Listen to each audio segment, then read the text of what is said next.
You are listening to Keep Canada Weird, a weekly weird news roundup by the Nighttime Podcast. Handsome Air and Airport.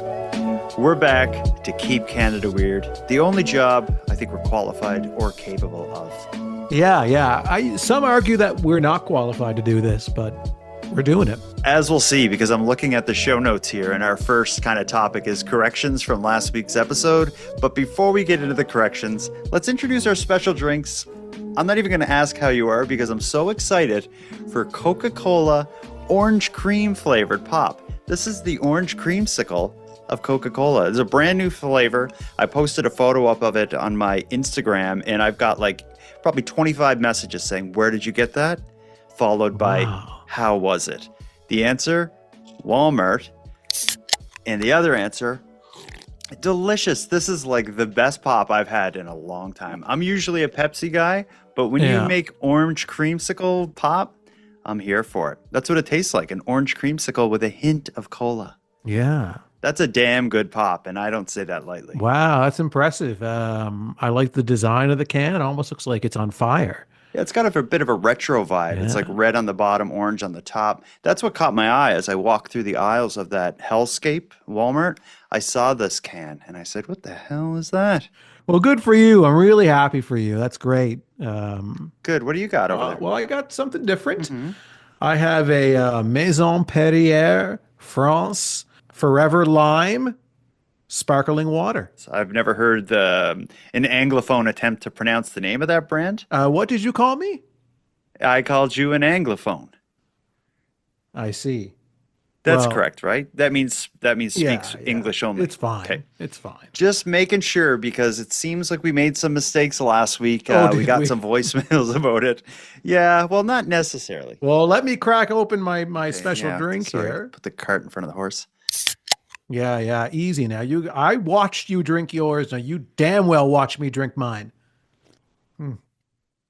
Okay, there we go. Oh, yeah. We're all watered up now. We're ready to rock into our corrections. The first correction we have came by way of a voicemail from a listener named Ted. Ted's actually in Boston, as you'll hear him describe, and he had some thoughts about our commentary surrounding the Tim Hortons Super Bowl ad. Specifically, Ted, the fact checker nobody asked for, wanted to correct some facts. Hello, Aaron and Jordan. This is your friendly neighborhood Super Bowl commercial fact checker here. It's Ted calling from Boston, Massachusetts, a former Canadian citizen / resident. Anyway, I was listening to the latest episode of the Keep Canada Weird podcast and had a good chuckle at your lack of football knowledge and very, very extreme lack of knowledge of how much a Super Bowl ad costs.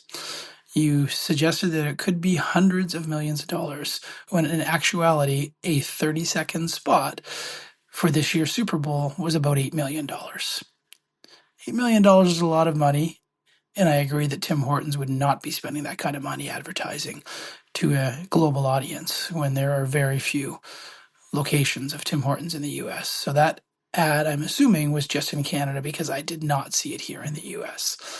But hundreds of millions of dollars versus $8 million, you guys are wrong sometimes, maybe often, but this time takes it to a whole new level. Anyway, guys, thought it was my duty as the official fact-checking Super Bowl advertise coster of the Nighttime / Keep Canada Weird podcast that I needed to update you on this situation. Keeping it weird, guys. Thanks. Straight out of the gate, I just want to say a fact checker is the last thing we want or need. And the listening audience doesn't want it either. They like that we shoot from the hip and we don't care if we're right or wrong or if it's real or if it's made up or whatever it is. We're just here to keep it weird. Yeah. We're not here to keep it right. Yeah, that's right. That's a good way to put it. I don't remember like the idea that a Super Bowl ad would cost hundreds of millions of dollars. I don't know if you said that or if I said It that. was you. Did It was I 100% probably you. was Yeah. like I would exaggerating. never say such an outlandishly wrong statement Oh, you knew, hey? in my, it's, oh, I knew. I was like, oh my God, he is so off on that. What a complete idiot. Ted, I'm glad you corrected us. I'm not good, I guess. I'm happy to Yes, hear from you. I'm so Let me, happy. Yeah, let me yeah. just say, I'm happy to hear from you, Ted. Yeah. Keep it real, Ted. But sometimes keep your fact checking to yourself. Sometimes.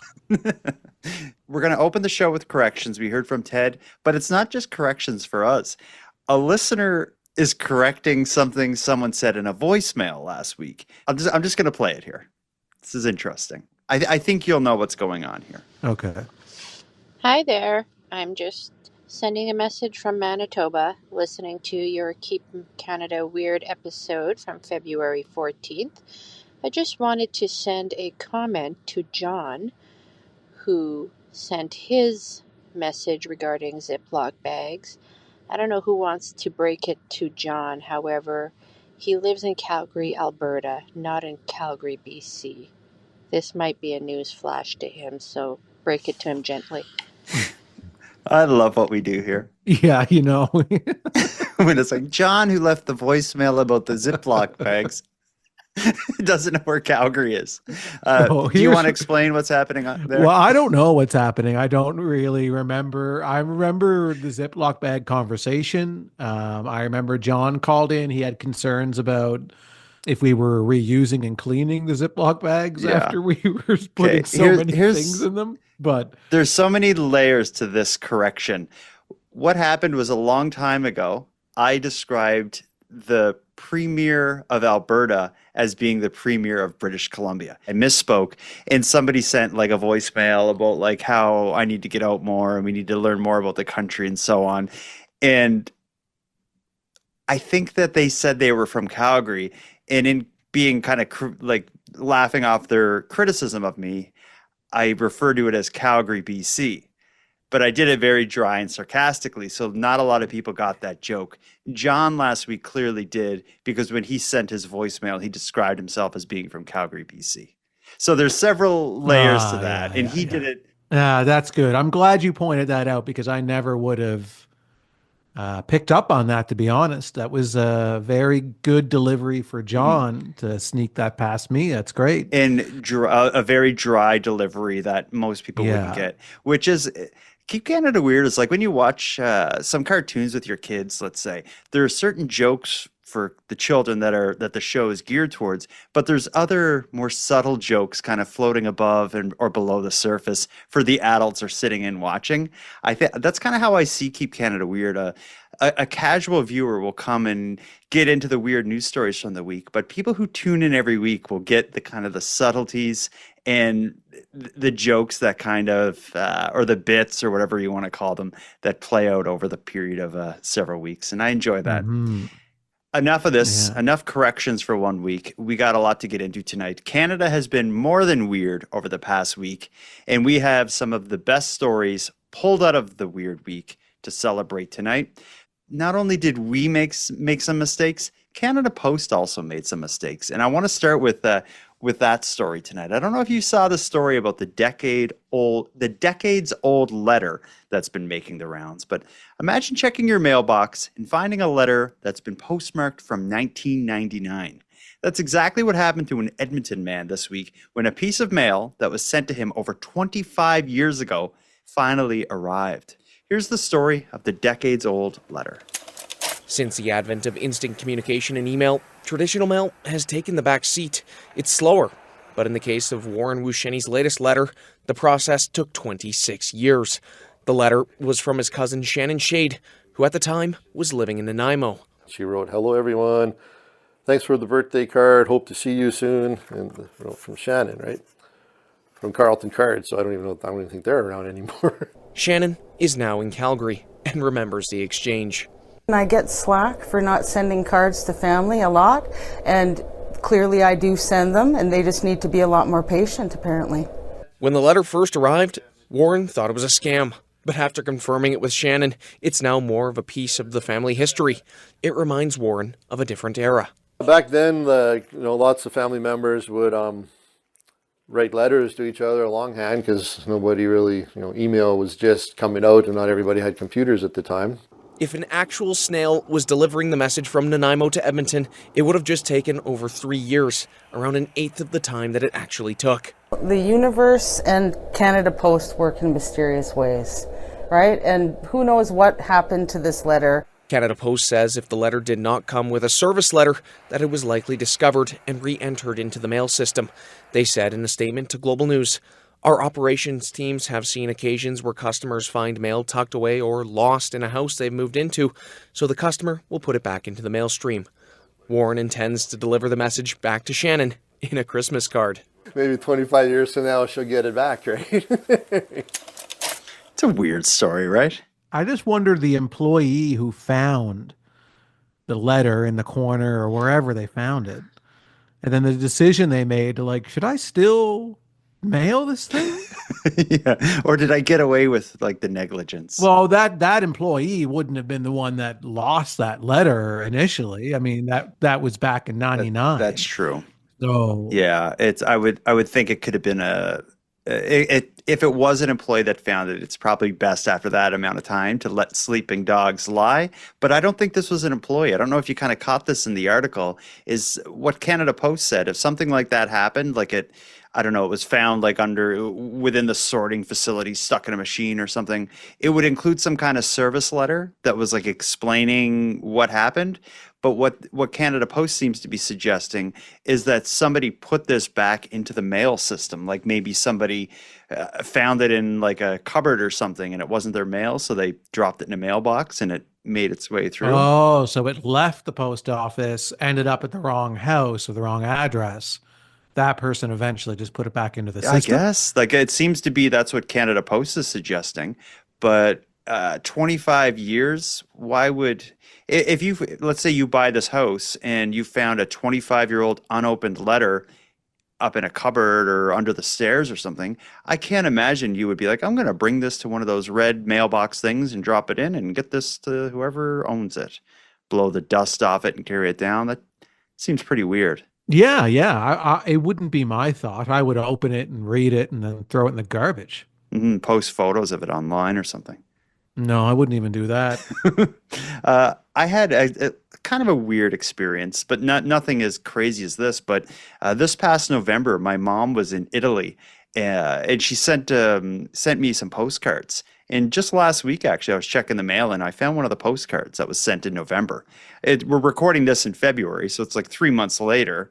But even that, I was like, whoa, this is crazy. How did it take 3 months to get here? It must have got lost in one of the mail trucks and they found it and whatever. And then, now here we are with a 25-year-old example of this. Yeah. If the message was more romantic or more important, I would have then gone out of my way to get that letter to whoever the Yeah, it just seemed like a kind of a mundane But letter. Thanks for sending me your letter, and here's another. thanks for sending me a card. Here's a card to say thank you for the card, essentially. But if it said something like, my dearest Jordan, I've always wanted to tell you that I've been in love with you this entire time and never found the words to say, but I just needed to let you know in this letter. And then I will never bring it up again. If you don't respond, I will never bring it up, and I'll continue to work with you on your podcast as co-host of Keep Canada Weird.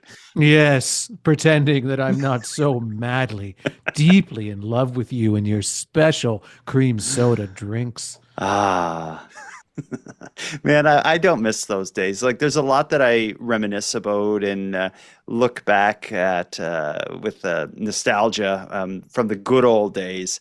Writing letters certainly isn't one. I would hate to, if I had something to say to you and I couldn't call you, I would hate to have to write it out and mail it and wait a month for you to write me back. Right. I do enjoy writing a letter, but the issue is spelling. I want to make sure that so if I do want to handwrite something, if it's a personal message to somebody, I'll type it out on the computer first, let spell check do its thing, and then I'll copy it from the computer. Yeah, we take so much stuff for granted now. One thing we don't take for granted is weird Canadian crime stories. We're going to have a short ad break, and when we get back here, we have not one, not two, but three dumb Canadian criminals to discuss.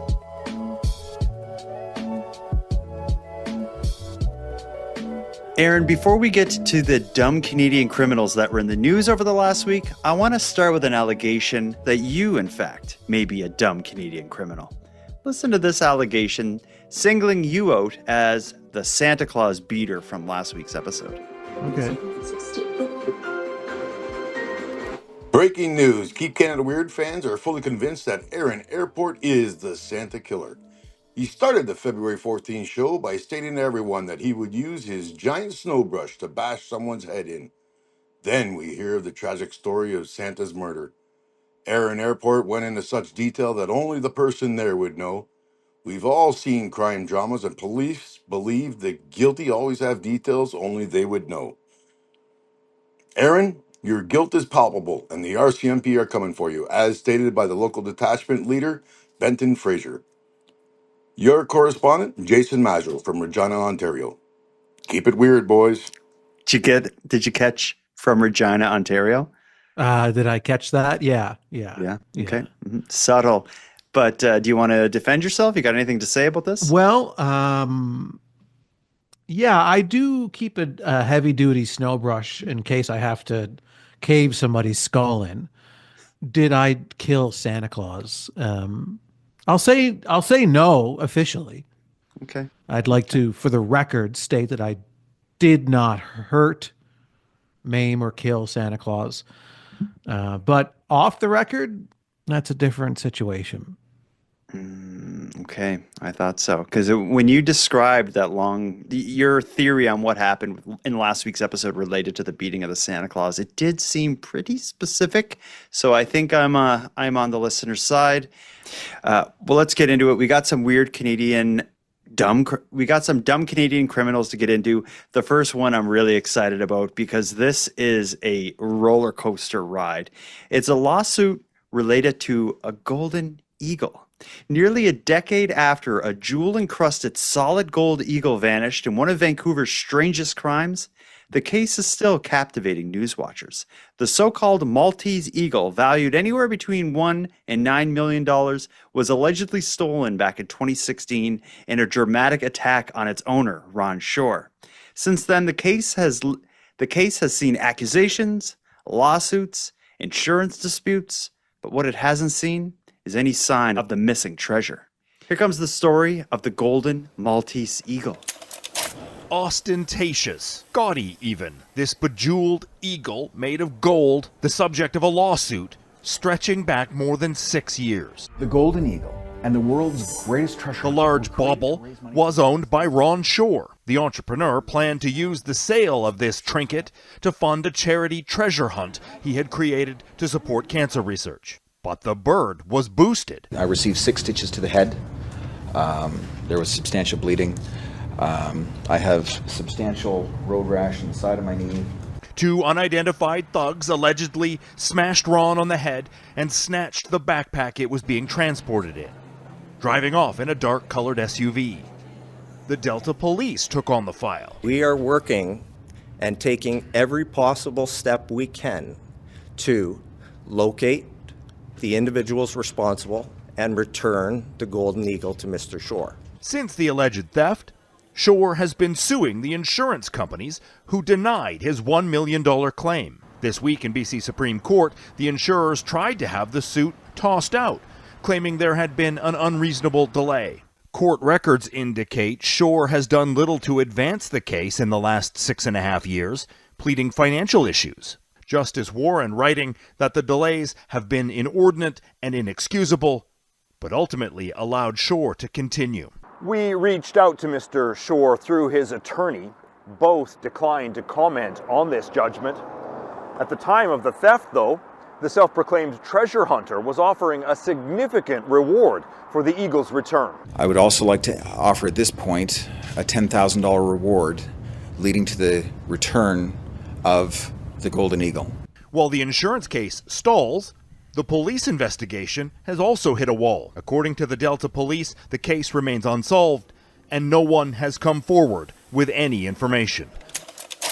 How the heck do we start with that? There was so much in that article. It comes across as like a bit of maybe it could be a comedy movie with like someone like Will Ferrell or John Candy playing the part of Ron Shore, the creator and owner of the Golden Eagle.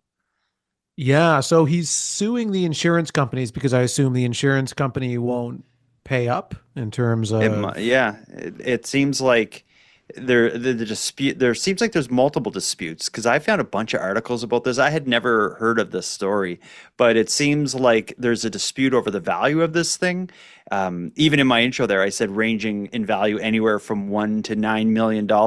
It looks like the man who owned it, who had it built to form some kind of treasure hunt to raise money for cancer research, which seems the whole thing seems bizarre.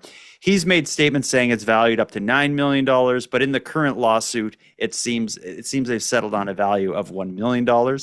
It seems currently the insurance company is trying to get out of paying any claim or having a court case tossed out because of the amount of time that has passed.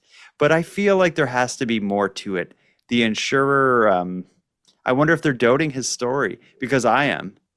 Yeah. I that's what I want to know more about from this story is the insurance company's side of it. They didn't really get into that. They just kind of touched on the fact that he was suing the insurance company and left it at that. But I would really like to know the insurance company's point of view, why they made the decisions that they did, and Yeah, how what's it's preventing all playing them? out. Yeah. Yeah, what's preventing them from paying? Because I think that would definitely shine a light on it. Do they have doubts that it was stolen and it wasn't like an inside job? Because I will say he seems like an odd guy. He's an author treasure hunter who funded a roughly $1 million gold eagle with like a diamond encrusted head, with plans of creating like the world's best treasure hunt and to raise money for cancer. Like it's just so weird. And then even the way he was on the news describing like getting hit over the head by these people, these masked men, it swooped down and took the gold eagle out of his backpack. It all seems like a publicity stunt gone wrong. But here we are 10 years later and he's still fighting it out in court. So that kind of makes me think maybe it is credible. I don't know. It's a weird one. Yeah, I don't really sway either way with this because I can't really wrap my mind around his motive to fake it being stolen, and I can't. But at the same time, like the people who, if the theft of it is real and we take it all at face value, who are these people that took it? Were they sitting there waiting for him to bring it out, and he's got it in a backpack, and it's worth all this money? Like, it's such a strange way to transport something so seemingly valuable. Yeah, it is all odd. It would have to be someone who, well, I guess he was probably publicizing what he was doing. So I don't really know what was going on at the time, but maybe he was connected to this item and didn't have the appropriate security, carrying a $1 to $9 million gold eagle. And whether you want the eagle or not, you could easily take something like that and have it melted down. If it is solid gold, it'd be worth a lot of money. His $10,000 reward seems silly. Yeah, it seems a little low to me. More than a little. It seems a lot low. If it costs over $100 million to put an ad on the Super Bowl, I'm joking. It's just 10,000 seems like it's going to take more money than that to get someone to talk, and obviously it hasn't happened. Yeah, and these individuals have baseball bats, right? So if I'm going to confront them, I want more than $10,000. Mm-hmm.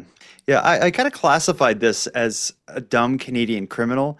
If it is this elaborate heist, then they're not necessarily dumb criminals, and they got away with it. I think what makes this a dumb Canadian crime story is just the fact that it's a golden eagle with a diamond encrusted head. That's just so tacky. Yeah, and the fact that you clearly don't like this man. I just find him strange. It strikes me as like the kind of guy he's going to appear on the TV show The Curse of Oak Island with this elaborate theory that involves his Yeah, Maltese eagle. he's one of those. He's in the war room with his PowerPoint up, going through his theory about whoever stole whatever and then brought it to Oak Island. Yeah, that's how it strikes me. But let's move on to another story. This is a short but sweet one. I think this one is well suited for the newsboy. I don't want to hear any argument. If the newsboy is near you, just pass him the microphone and he can introduce this story. Okay. Extra, extra! Read all about it. Ottawa Valley man arrested after shooting at car to silence alarm. An Ottawa Valley man is facing several charges after allegedly taking matters into his own hands to stop a car alarm from blaring late Wednesday night. The Ontario Provincial Police responded to a call around 11:45 p.m. in Whitewater region where a resident reported hearing both a car alarm and gunshots. Upon investigation, it was revealed that the alarm had been going off for some time when the man fired shots at an unoccupied vehicle, causing significant damage. Fortunately, no one was injured.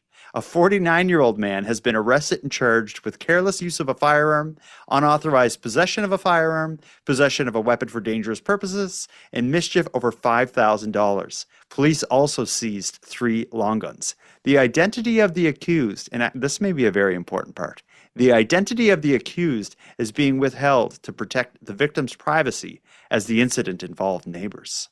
Why would that matter as to why their identity would be withheld? Because they're neighbors. I guess like the person whose car alarm went off and had their car shot up, they're protected. Like, will revealing the perpetrator of that cause like vigilantism, like vigilantes to find whose car it was that got shot? Like, I just don't see what the risk is for the person who is the victim of this. No, I don't see it at all. But maybe there's details of this we don't know. Yeah, maybe there's more to it, but I think this is kind of like the story of, or your theory on the Santa Claus attack in last week's episode. I think this is just someone who had a bad day, probably wanted to get to bed or couldn't sleep. This car alarm was going off for hours, and I don't know. I think I would probably just scream curses out my window before I shot the car. Because I don't think shooting the car will turn off the alarm unless you shoot it with like a bazooka or something like that. I think this guy lost his cool. The 49-year-old unnamed perpetrator of this. It's all going to boil down to what the perpetrator was doing in their house before they decided to take matters into their own hands. Like, what were they working on? Was it a project? And they were really trying to focus, like they had a deadline, and the car alarm wouldn't stop. And it was going on for hours and hours. And maybe they were editing a podcast. Or recording one, and I could see that being an issue. Maybe they had a live appearance. They were being interviewed on a podcast, and they needed silence. But here's the thing: is this happened at 11:45 at night? Most communities will have bylaws about noise. And I would assume a car alarm, if it was going off for any length of time, you could call bylaw enforcement and they could do something. But then again, it's not like bylaw enforcement is going to send. No, they're not going to send officers down to investigate that. Or maybe they will. I don't know. But if they did, it would take a while. But why was the person who owned the car not turning their alarm off? Not only did they not turn the car off, you can't even name the perpetrator of this for fear of revealing the identity of the owner of the car. Is it like Justin Trudeau's car or something? Oh, I don't know. It could be. It may be. But yeah, there's a lot of unanswered aspects to this story that just leave it. We can't really solve it right now. Mm-hmm. No, I don't think so. But I know a story we can solve. We don't have to solve it. It's already solved itself. For whatever reason, something we've talked a lot about on this show over the last year or so is like Facebook online marketplace type scams. and concert tickets. Those are two, like maybe it's because Taylor Swift brought Eras Tour to Canada and Facebook scammers have been Facebook scamming, but those kind of two storylines have played out quite a bit over the last little bit. And there's a news story that I was just been reading over the past week that involves a notorious ticket scammer known as Todd the Fraud, who was not only busted, but ended up pleading guilty last week. A Collingwood man accused of scamming people out of thousands of dollars for VIP hockey and concert tickets has pled guilty to fraud over $5,000. 45-year-old Todd Guthrie, dubbed Todd the Fraud, was first arrested in 2023 after multiple victims came forward claiming they paid for high-demand tickets that never arrived. The case was finally decided on just this past week. Let's listen in on it.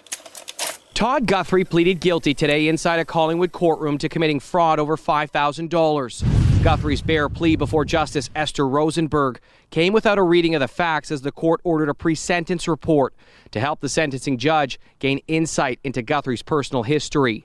Guthrie, who is 45 years old and from Collingwood, has been in custody for about a month now after he was arrested on 2 new charges of fraud under $5,000. Guthrie was first arrested last year, accused by about a dozen people. A handful told CTV News they paid Guthrie money for highly sought-after hockey and concert tickets they say he never delivered. The charges have been addressed monthly ever since in courtrooms in Collingwood, Bracebridge and Barrie, and included several counts of both fraud under and over $5,000, along with allegations of deception under false pretenses. It's believed Guthrie used the money to feed a gambling addiction. Today, Guthrie admitted to the single amended count of the most serious fraud offense, alleging that between June and the end of December in 2023, Guthrie defrauded persons in Collingwood, Orillia, and elsewhere in Ontario of more than $5,000. His lawyer, Emily Dyer, declined to comment on the guilty plea. Guthrie's next appearance is scheduled for late March. When it's expected, the court will hear the agreed statement of facts. The other allegations against Guthrie have not been tested in court. The weirdest part of that story, they show it in the news clip, but they don't say it verbally, is it shows several images of telephone poles around that area with his Facebook profile printed out with Todd the Fraud written on it. So it seems like there was a campaign to try to protect other members of the Collingwood area, other Facebook users in the Collingwood area from falling victim to Todd the Fraud's ticket schemes. Yeah, it's rare that you see someone who is a fraudster actually get caught and prosecuted. Yeah, I love it. This reminds me a little bit of the story we did. I think it may have been last Christmas. It was someone who organized a Christmas craft fair and had all the vendors' money and all this stuff and blew it all and was then facing justice. But if I remember correctly, that was also a gambling debt. Gambling, yeah. So it's kind of fueling people to get into frauding other people. And it's weird because it does give me, excuse me, it does give me like a bit of an ounce of sympathy for them, you know? Yeah, it's an addiction. It can be an addiction. Yeah, it absolutely is an addiction, just like, you know, alcohol is an addiction and just like anything else. So it really can be something that people get lost up in and can't control, can't find their way out, and start resorting to desperate measures to try and get ahead of it. Yeah, it is kind of sad. It's another thing with, unlike alcohol, let's say if you're addicted to alcohol, you could just not have it in the house, maybe to help prevent cravings or whatever it is. But with gambling, it's like it's everywhere now because it's so it's online, like sport gambling and all this other stuff. Well, I don't think alcohol, you can just not have it in the house. It's a lot more intense than that. Yeah. When you're an alcoholic, you'll do anything for it. Yeah. You can't lie, cheat, steal, even to yourself. Yeah. With gambling, I can imagine as well if you have that addiction and you're already getting into trouble, maybe like using money you shouldn't be for that, and you're starting to lose it. The addiction's probably like, you can win it back. Just get a bit more money. We're going to win it back. We'll pay off those people, and and then all of a sudden you're just buried up to your neck in people saying, "Where's the money for my Taylor Swift tickets?" Yeah, and you win enough in gambling that it keeps you motivated and starving for more, because Yeah. you're always thinking that that next big win is just around the corner. But yeah, Are we going to say this guy's a dumb Canadian criminal? I don't know if I feel right saying this guy is a dumb Canadian criminal. I don't know if I put this one in that category. I think there's more layers to it than that. Because I look at a dumb criminal where it's like you can't find the motivation for the crime. Doesn't make any sense. Yeah, stealing butter tarts. How they commit the crime also doesn't make any sense. This one lines up. The individual has a gambling addiction, and in order to fuel that addiction, they had to resort to frauding people. I think you're right. I think I agree with you. There's a first time for everything. Yeah, we agree enough, I think. I think we're probably like 75% in agreement. And sometimes I don't agree with you just to spite me? Just to spite you, yeah. But this is a sincere agreement. I agree. Okay, Todd the Fraud, you shouldn't have anybody's money in your care. No. Todd needs to obviously take a little seek break. Counseling and let's go through take accountability for the actions and the crimes and everything, and then work to beat the addiction. Wow. That's like you're talking like a man with life experience here.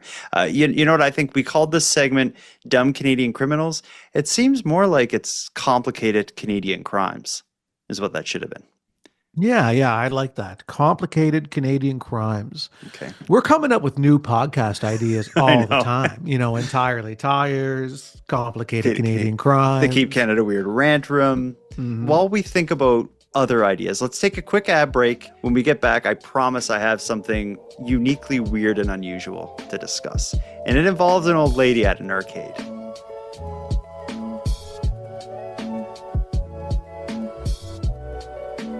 Aaron, I promise you something uniquely weird and unusual. I got it for you. This is the story of an 83-year-old that's referred to by some as the Dream Crusher. We like stories with senior citizens. We've covered a few on this show. This one's special, though. For an 83-year-old woman, an arcade may seem like an unusual hangout. But for the past 3 years, it's become one of Phyllis Stark of Edmonton's favorite places. Here's the story of the 83-year-old pinball addict referred to as the Dream Crusher. An arcade may seem like an unlikely place for a senior, but once a month, this is where you'll find Phyllis Stark. The 83-year-old started playing pinball about 3 years ago. I understood pinball a little bit because the kids used to play it. I didn't. It was Phyllis's daughter, Chrissy, that introduced her to the game. Brought my mom to pinball kind of as a sidekick. I didn't know if she'd like it. Every time there's pinball, it's a standing date. We have dinner and we come to pinball. Now the pair are regular players in the Women's Pinball League. I think it's a blast. I think seniors would really enjoy pinball if they had the opportunities. Phyllis even joked she tried to convince the retirement manor where she previously lived to do a seniors trip to an arcade. I think they'd have fun if they came here for an afternoon and played pinball, but that's my feeling because I like the game. Phyllis is still honing her flipping skills. When she loses, she's the best sport I've ever played with. She has won several games. I call her the Dream Crusher. A nickname because some of those wins were against the more competitive players in the group. It's true. I beat Brenda and I beat Amy. And I think I even beat you at one time. Fortunately for this reporter, Phyllis didn't take the win while the camera was there. I'm competitive in the fact that I want to do my best. I often find like the stories about the seniors sweet. Was that a sweet one?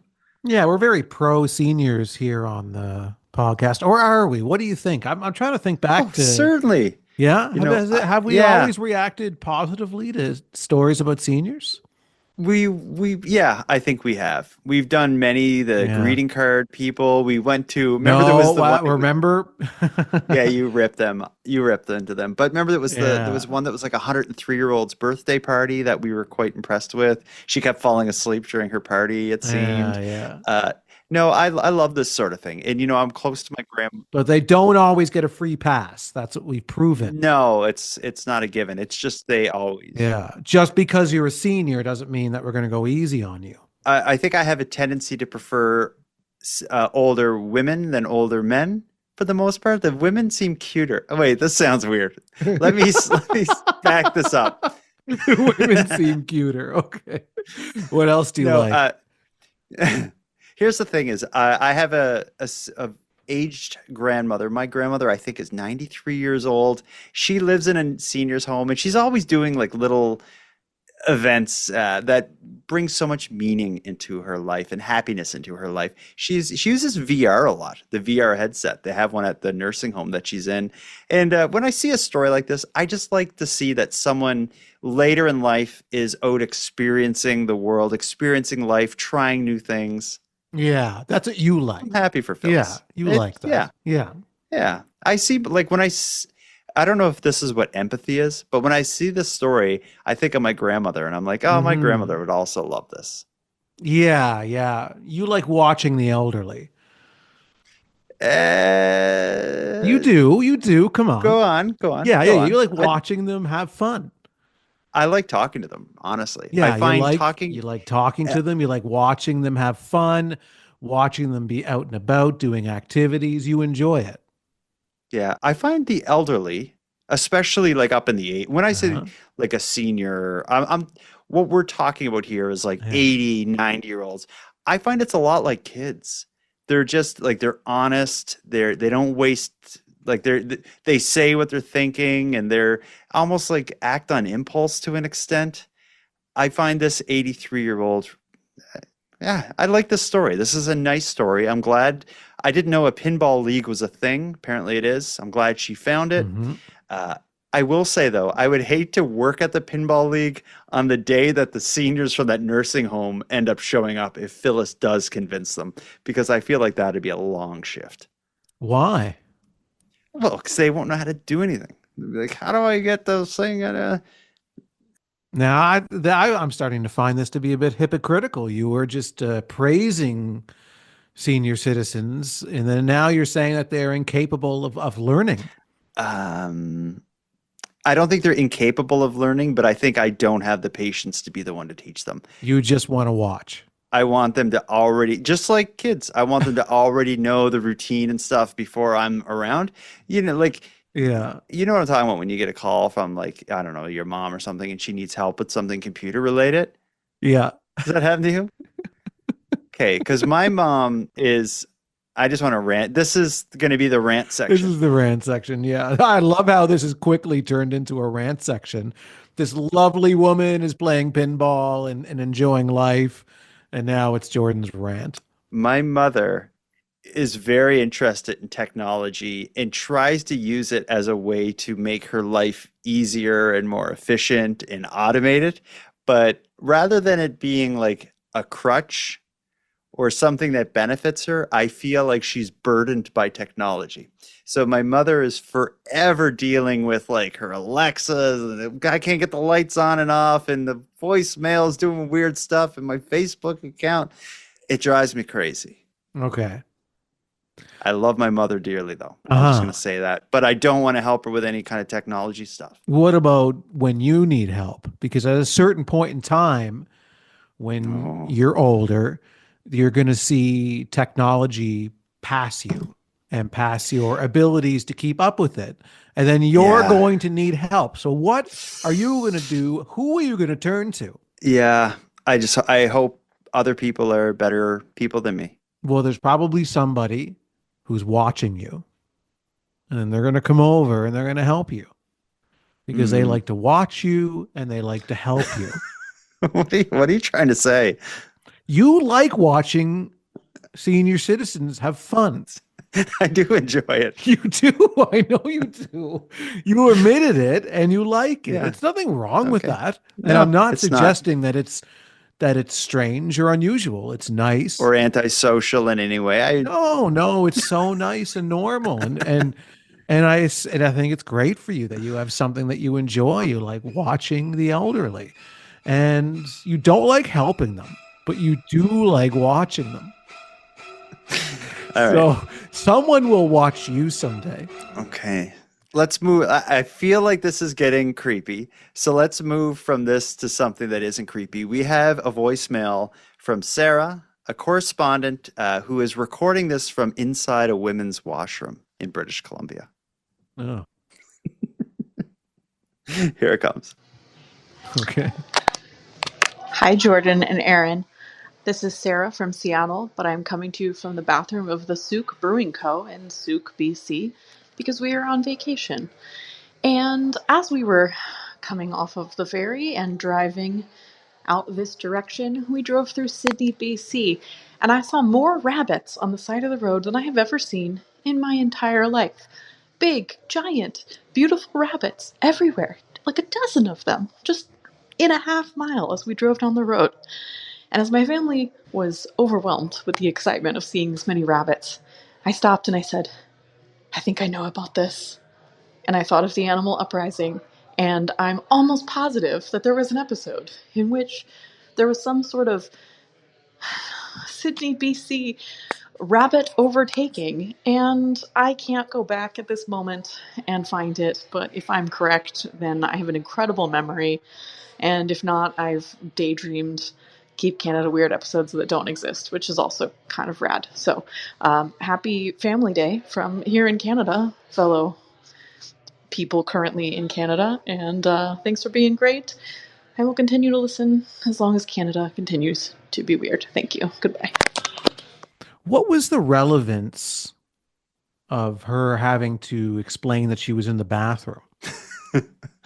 Because I thought maybe she was going to say, and I saw this phone number, and it said for a good time called Jordan Bus Stop Bonaparte, carved in the wall, of the stall. That's where I kind of thought it was going, because she specifically mentions at the very top, like, I'm calling from the bathroom because I'm stuck in here because out in the restaurant there's a bunch of rabbits. Yeah, that's a good point. That seems irrelevant, but maybe it's her way of saying, I just ducked out from what I was doing to record you a quick message. She could have just said, I like that she's in the bathroom recording the voicemail, because it does add a sprinkle of weirdness to the message. But I always wanted to do a bathroom review podcast. Where you review public washrooms? Not just public washrooms, like people who I interview. I go in and use their bathroom, and then I review it with them. People that you interview. So this is who do you interview? Well, say I interview you. My guest on, here's the best part, the name of the podcast is called Dear John. Oh, and it would have to be an in-person, like you couldn't do it remotely. Unless I brought my camera, we're on Zoom and I could bring it into the bathroom. Yeah, but this idea came up pre-COVID. So I had thought I would go to someone's house and I would interview them, and I would do public bathrooms. Like, I'd like, say at a really nice restaurant, I'd interview the staff and the manager, and then I'd lead up to going to use their bathroom. And so I would actually use their bathroom, and then I come out and I review it on the podcast. And on the website, you can see pictures, of the bathroom and stuff to kind of highlight the points. I think it could work. You could, if anyone could pull it off, it could be you. I probably wouldn't be I don't know who would be the target demographic. I could see an interior designer would kind of be interested on how it was designed. A plumber maybe would have a lot to say. Yeah, there could be a few different angles. For me, it's functionality and placement is what I would have the most to say about somebody's bathroom. Because I do think about that a lot when I'm using a bathroom, what I like and don't like about it. It could be an interesting show. I won't step on your toes because this seems like this is a solo project, but I'd gladly be a guest and I'd love to show you my bathrooms. Yeah, I'd love to use them. All right, well, let's put a bow on this. I think we've been through enough tonight. We've covered some complicated Canadian crimes. We had a story involving a senior, which was unusual simply because it's in an arcade. Who would expect that? Who comes up with this stuff? We had the 25-year-old letter. And of course, we had some listener contributions along the way, which is my favorite part of the show, and it's your favorite part of the show as well. So I will end by thanking everyone who had their voicemail aired. Send me an email at nighttimepodcast@gmail.com. Give me your address, and I will send you a hot pink swag pack that includes your Keep Canada Weird correspondent badge. And if you want to represent the show even more, go to nighttimepodcast.com and click on the store. There's a whole bunch of new shirts and hats and hoodies and everything else there that you can use to spread the word of Keep Canada Weird. But with all that said, handsome Aaron Airport, until next time. Jordan, bus stop, backhoe Bonaparte. Until next time. Don't ever buy concert tickets on Facebook or online. Who knows what you're supporting by doing that, but it's not a good move. We've covered enough stories with people getting ripped off, be it Taylor Swift tickets to a big sporting event, or whatever. It's don't buy that stuff online. Buy it through a trusted retailer. And if you are going to buy it online through a sketchy site, use PayPal goods and services purchases because they have purchase protection. And if anyone doesn't accept that, they're probably just trying to rip you off. Yeah, and Jordan, until next time, if you're ever having issues with technology when you are older, I just want you to know that I'll be watching you and I will help you.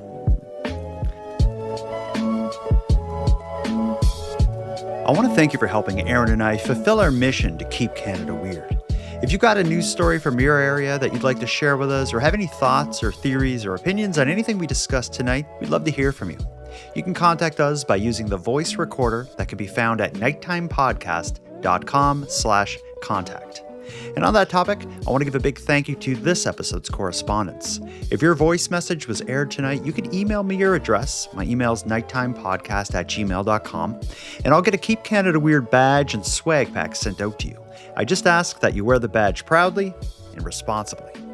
Next, a big thanks goes out to Aaron for another great night, Nicole for the intro and outro voiceovers, and Monty Data for the outro version of O Canada. And then, of course, a sincere and massive thank you goes out to each and every one of you listening. Your support makes this show possible. And if you'd like to support the show even more, please consider a subscription to the premium feed, which can be found at nighttimepodcast.com/subscribe. The premium feed costs just a couple dollars a month, but that money will fund the creation of new episodes of the show, and it'll give you those episodes 2 days early, ad-free, and access to a back catalog of episodes. And even if you don't want to go premium, you can still support the show by sharing this episode on social media. That helps a lot too, and it's free. Your support is very much appreciated.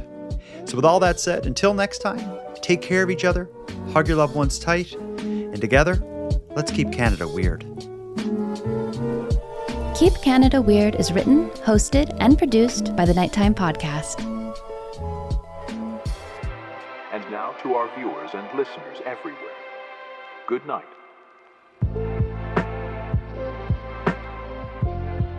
How much you got left in there? A fair amount, actually. Okay, I'm at probably a third of it left. And I'm savoring every drink. I mean it when I say this stuff is awesome. Randy called me. Here, let's do something fun.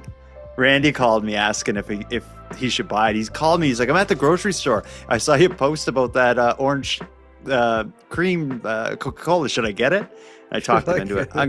I'll call him and see if he has it. Yeah. Okay. He won't hear you, but let's be quick. Hey, you back?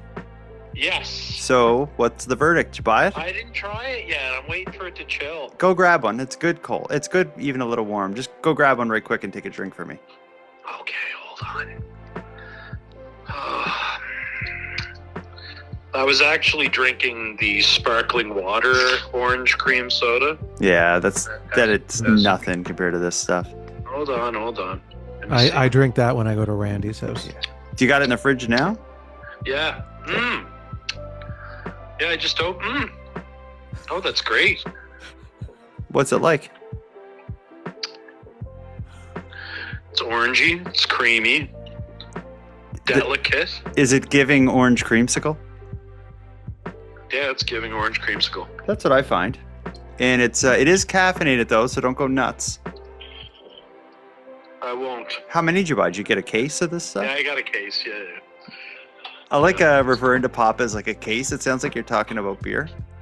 You got a case? Yeah, I got a 2-4. For the 2-4. Well, there's a hockey game on next week, so I had to grab a case of these orange creamsicles. You get to it. We're live on air. I just wanted to get your reaction. Oh, geez. Okay. Hey, Keep Canada Weird. And Aaron's there, I guess. Yeah, he's here. All right, gang. All right. See you soon. Signing off. Enjoy your pop, my friend. Thanks. Bye. See you. Bye.